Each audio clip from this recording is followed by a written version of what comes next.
俄乌粮食运输协议签署还不到24小时，乌克兰粮食出口门户敖德萨就传来遇袭消息。乌克兰军方周六指责俄罗斯称其导弹击中了敖德萨的基础设施。乌总统泽连斯基也谴责这是俄罗斯总统普京在打脸联合国以及土耳其。事件对乌克兰的粮食出口会否产生影响？来看报道。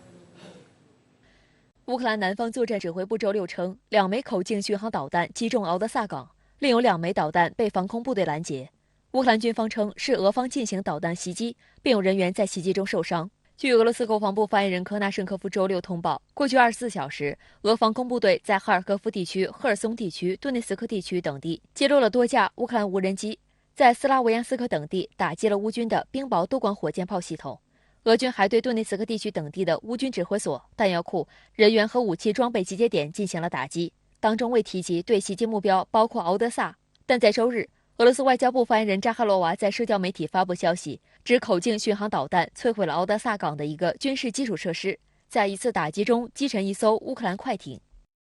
周五，土耳其、俄罗斯、乌克兰和联合国代表刚刚在土耳其就从黑海港口外运农产品问题签署协议，而敖德萨港正是协议中指定的3个出口中心之一。袭击事件发生之后，联合国秘书长古特雷斯发表声明，明确谴责在敖德萨港发生的袭击事件，并强调俄罗斯、乌克兰和土耳其必须全面执行相关协议。美国国务卿布林肯称，这次袭击让人严重怀疑俄罗斯的可信度。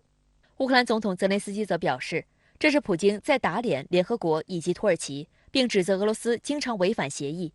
乌克兰总统办公室主任叶尔马克还呼吁说，保障粮食安全最好的方法就是继续对俄罗斯施加有效制裁，并向乌克兰提供更多武器。土耳其国防部长阿卡尔对媒体表示，乌方告诉他们，1枚导弹击中了一个桶仓，另1枚导弹则落在桶仓附近的区域。但重要的是，码头的装卸能力没有受到影响，粮食出口可以继续。据法新社报道，乌克兰官员称，袭击没有击中储存在港口的粮食。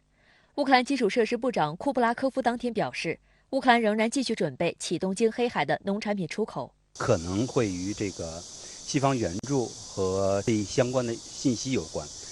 如果说是俄现在的这样一种军事行动对这个协议是一种否定态度的话，那俄罗斯完全可以不签署所谓的乌克兰粮食出口协议。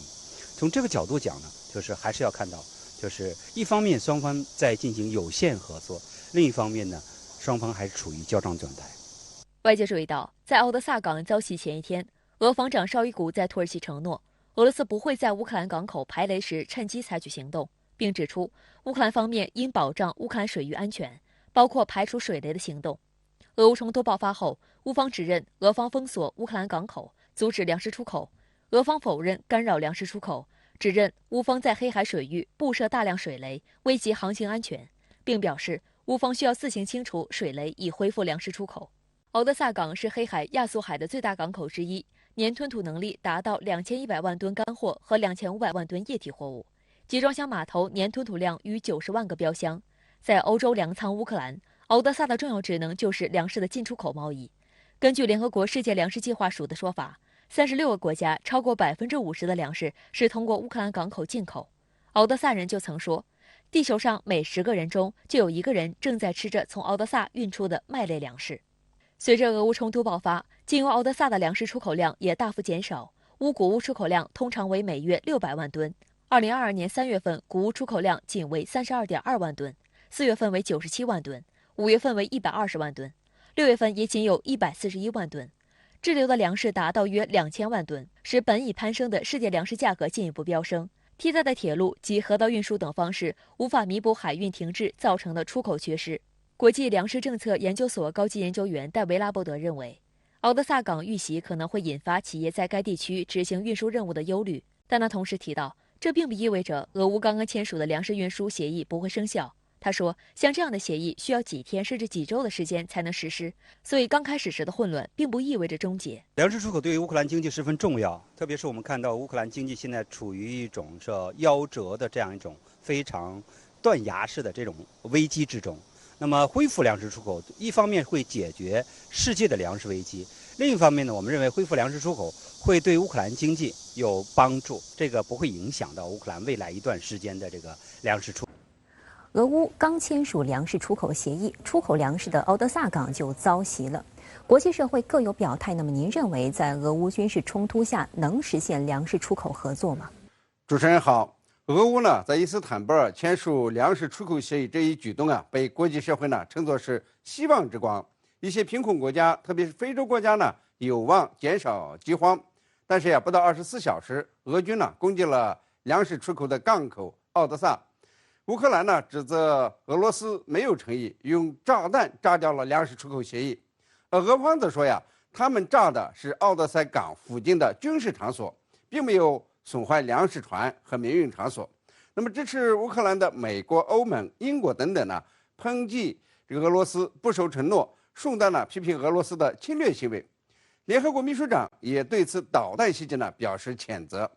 各方呢各有话说，有点乱，也难分出啊谁说的是真话。尤其呢是俄乌双方，俄乌呢处在战争状态，军事方面的考虑呢总是优先的。敖德萨呢是粮食出口港口，同样呢也是乌克兰的军事基地，有可能呢是乌军反攻赫尔松地区的据点，俄罗斯呢不能不关切。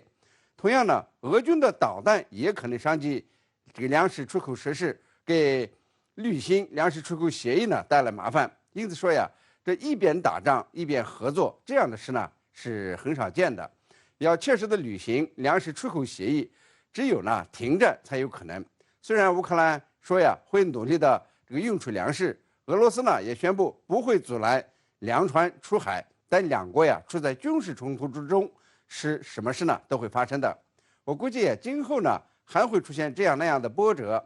履行粮食出口协议在俄乌的棋盘上呢是远远低于战争胜负的，双方呢都会把战事放在第一优先的，粮食出口呢更多的会作为外交攻击点。因此说呢，履行粮食出口协议，双方呢都不算认真。